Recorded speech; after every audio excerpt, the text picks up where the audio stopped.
هندوستان وایي چې له افغانستان سره اوږدمهاله او تاریخي اړیکو ته ادامه ورکوي. اسلامي امارت هم څرګندوي چې د هند سره ښو اړیکو ته لیواله دي. سلام ستړي مشئ، پام وکړئ د یاران ټي وي یوټیوب چینل څخه تازه او مهم خبر ته. د هندوستان د بهرنیو چارو وزارت وایي چې کابل کې زموږ پلاوي د بشري مرستو په هکله خبرې وکړې.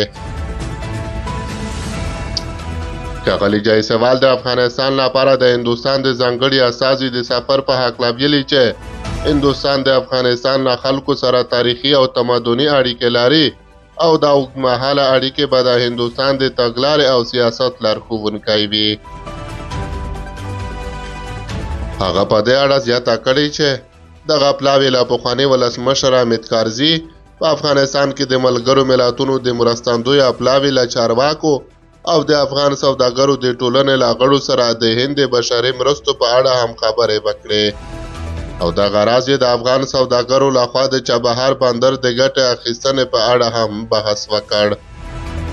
هندوستان د افغانستان له خلکو سره تاریخي او تمدني اړیکې لري او دا اوږدمهاله اړیکې به زموږ د تګلارو لارښوونکی وي.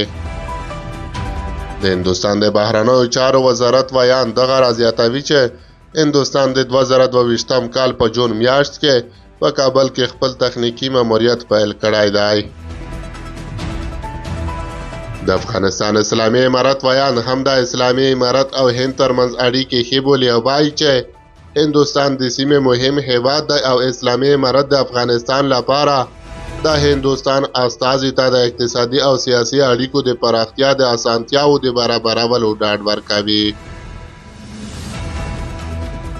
د افغانستان اسلامي امارت ویان ذبیح الله مجاهد هم په دې هکله رسنیو ته ویلي چې له بشري پلوه د هندوستان مرستې د افغانستان د خلکو لپاره د قدر او ستاینې وړ دي او موږ یې هم له همکاریو ستاینه کوو.